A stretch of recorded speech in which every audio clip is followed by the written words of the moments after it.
విజయవాడ చరిత్ర అమ్మవారి వైభవం గురించి తెలిసేలా విజయవాడ ఉత్సవ్ నిర్వహించడం జరుగుతుందని జిజ్ఞాస ఆర్ట్ వర్స్ క్యూరేటర్ వైష్ణవి అన్నారు. విజయవాడ ఉత్సవ్లో తాను కూడా భాగస్వామ్యం కావడం ఆనందంగా ఉందన్నారు. ఈ ఉత్సవ్లో భాగంగా క్రౌన్ విజయవాడ పోటీలు నిర్వహిస్తామని తెలిపారు.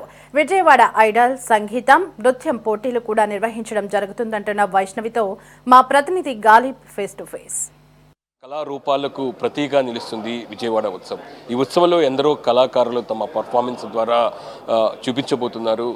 ప్రధానంగా జిజ్ఞాస ఫౌండేషన్ ప్రస్తుతం విజయవాడ ఉత్సవంలోని కీలక పాత్ర పోషించబోతుంది. అయితే ఈ ఫౌండేషన్ ఎలాంటి కార్యక్రమాలు చేపట్టబోతుందో మనతో మాట్లాడటానికి ఫౌండేషన్కి సంబంధించిన వైష్ణవి గారు ఉన్నారు. ఎలాంటి కార్యక్రమాలను విజయవాడ ఉత్సవంలో మీ ఇన్వాల్వ్మెంట్ ఉండబోతుంది, ఎలా ఉండబోతున్నాయి, ప్రజల ఇన్వాల్వ్మెంట్ ఇందులోని మీరు ఎలా చేయబోతున్నారు?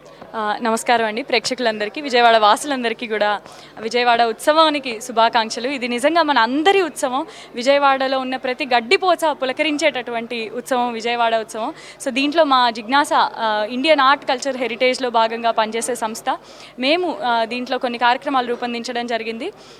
డిఫరెంట్ కాంపిటీషన్స్, 5 ఏళ్ల వయసు నుంచి 60 ఏళ్ల పైబడిన వాళ్ళు కూడా ఇన్వాల్వ్ అయ్యేలాగా, వాళ్ళు యాక్టివిటీ ఓరియంటెడ్గా ఎంగేజ్ అయ్యేలాగా డిఫరెంట్ కాంపిటీషన్స్ నిర్వహిస్తున్నాము. విజయవాడ ఐడల్, దీంట్లో solo music and dance competitions 24, 25 తారీఖుల్లో కేఎల్ యూనివర్సిటీలో, విజయవాడ ఛాంప్స్ కూడా ఈ 2 రోజుల్లోనే 24, 25 తారీఖుల్లో కేఎల్ యూనివర్సిటీలో group dance and group music competitions చాలా అంగరంగ వైభవంగా జరగనున్నాయి. దీంట్లో పేరెన్నిక కన్నా కళాకారులు, గురువులు అందరూ కూడా జడ్జెస్గా వస్తున్నారు ఈ కార్యక్రమాలన్నింటిలో కూడా. అలాగే 28వ తారీఖున విజయవాడ టాలెంట్ క్వెస్ట్ పేరిట art, craft and creative writing, creative speaking competitions జరగనున్నాయి. 28వ తారీఖునే మనకి wonder women of Vijayawada talent, విజయవాడలో ఉన్న మహిళల టాలెంట్ని బయటికి తీసుకొచ్చి వారికి ఒక మంచి రికగ్నిషన్ ఇచ్చే విధంగా ఇకెబానా, వెజిటబుల్ కార్వింగ్, బొమ్మల కొలువు, పండుగ పిండి వంటలు, ఈ 4 విభాగాల్లో పోటీలు నిర్వహించనున్నాము. 28వ తారీఖు జరిగే ఈ 2 మన వండర్ ఉమెన్ ఆఫ్ విజయవాడ అలాగే Vijayawada talent quest VP Siddhartha public స్కూల్లో జరగనున్నాయి. 29, 30 తారీఖుల్లో ద విజయవాడ క్విజ్ పేరిట విజయవాడకు సంబంధించిన చారిత్రక, సాంఘిక, రాజకీయ, కళా చరిత్రకు, అలాగే ఈరోజు కాంటెంపరీ రిలవెన్స్ ఏంటి విజయవాడలో అన్న దాని మీద క్విజ్ చాలా వైభవంగా. ఇందులో క్విజ్లో 3 అండి మ్యాక్సిమం పార్టిసిపేషన్. ఒక టీం 3 కలిసి ఒక బృందంగా పార్టిసిపేట్ చేయొచ్చు, ఒక్కరు కూడా రావచ్చు ఒక బృందానికి వారు సరి అనుకుంటే.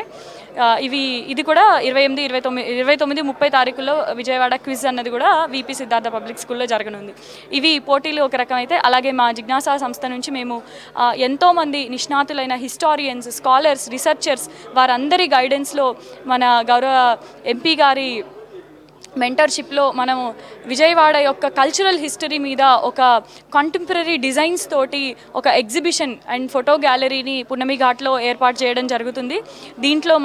దీంట్లో స్టోరీ బోర్డింగ్ కూడా మనకి చాలా globally relevant and prominent designers చేయడం జరిగిందండి. ఈ కార్యక్రమాలన్నీ కూడా అందరూ పార్టిసిపేట్ చేసి జయప్రదం చేయవలసిందిగా అందరినీ ఆహ్వానించడం కాదండి, ఇది మన వేడుక. దీనికి ఎవరు ఆహ్వానితులు లేరు, ఆహ్వానించేవారు లేరు. ఇది మనందరం కలిసి జరుపుకునే వేడుక. అందరూ రావాలి, అందరూ కూడా పార్టిసిపేట్ చేయాలి. మీ అందరినీ నేను తప్పకుండా విజయవాడ ఉత్సవంలో చూడాలని కోరుకుంటున్నాను. ఖచ్చితంగా చాలా ప్రోగ్రామ్స్ ఉన్నాయి, ప్రజలు ఇన్వాల్వ్ చేస్తున్నారు. వాళ్ళు పార్టిసిపేట్ చేయాలంటే ఎలాగా, దీనికంటూ రిజిస్ట్రేషన్ ఉంటుందా, ఎలా రావాల్సి ఉంటుంది? సో దీనికి ఈ కాంపిటీషన్స్కి అయితే www.vijayawadautsav.com ఈ వెబ్సైట్లో రిజిస్టర్ చేసుకోవచ్చండి. అలాగే విజయవాడ ఉత్సవ్ ఇన్స్టాగ్రామ్ పేజ్లో కూడా దీని లింక్స్ అండ్ పోస్టర్స్ రిలేటెడ్గా ఉన్నాయి. vijayawadautsav.com వెబ్సైట్లో అయితే మీకు రిజిస్ట్రేషన్ లింక్స్ ఉంటాయి. సో ఖచ్చితంగా మీరు చెప్తున్న హైలైట్స్ చూసినట్టయితే విజయవాడల చరిత్ర, దానికి సంబంధించి గ్యాలరీ ఏదైతే ఉందో అందులో ఎలా ఉండబోతుంది, ఖచ్చితంగా భావితరాలకు ఇప్పటి వరకు విజయవాడ చరిత్ర కూడా తెలియని పరిస్థితి ఉంది. ఎలాంటి గ్యాలరీ అక్కడ ఏర్పాటు చేస్తుంది? సో ఈ గ్యాలరీలో మనం తీసుకున్న కొన్ని ఆస్పెక్ట్స్, అంటే కొన్ని స్టోరీస్ తీసుకున్నామండి. చరిత్రలో సంబంధించిన పీపుల్కి చాలా కనెక్ట్ అయ్యేటటువంటి కొన్ని స్టోరీస్ని విజువల్గా ప్రజెంట్ చేయడం జరిగింది. So visual story telling use చేసి మన అమ్మవారు ఒక రిక్షా పుల్లర్కి బంగారు గాజు ఇచ్చే సంఘటన మనందరికీ చాలా తెలిసింది. దాన్ని విజువల్గా ప్రజెంట్ చేయడం జరుగుతుంది. అలాగే విజయవాడను పాలించిన డిఫరెంట్ డైనాసిటీస్కి సంబంధించిన చరిత్ర, వారి టైమ్ లైన్స్ ఏంటి, ఎవరు పాలించారు, ఇట్లాంటిది. అలాగే విజయవాడలో ఎన్నో మతాలు అన్నీ కలిసి ఉన్నాయి. వాటన్నిటికీ చాలా ఆయువుపట్టుగా ఉండింది విజయవాడ. మనకి ప్రపంచవ్యాప్తంగా బౌద్ధానికి ఇది చాలా ప్రసిద్ధమైన క్షేత్రం ధరణికోట. అలాగే బౌద్ధం, జైనం, మన గుణదల మేరీమాత ఉత్సవాలు ఉన్నాయి. అలాగే మన ప్రాఫిట్ మహమ్మద్ యొక్క వెంట్రుకలు ఉన్నటువంటి రెలిక్స్ ఉన్నటువంటి మన దర్గా ఉంది. సో ఇట్లా విజయవాడకి సంబంధించిన అన్ని విశేషాలను కూడా ఫ్రీడమ్ మూమెంట్లో విజయవాడకి చాలా ప్రముఖమైన పాత్ర ఉంది. గాంధీజీ 6 సార్లు విజయవాడ వచ్చారు. అండ్ ఇండియన్ నేషనల్ కాంగ్రెస్ యొక్క ఫస్ట్ ఫార్మల్ కమిటీ మీటింగ్ మన విజయవాడలో జరిగింది. మన జాతీయ పతాకాన్ని రూపొందించిన పింగళి వెంకయ్య గారు ఈ ప్రాంతానికి చెందిన వ్యక్తి.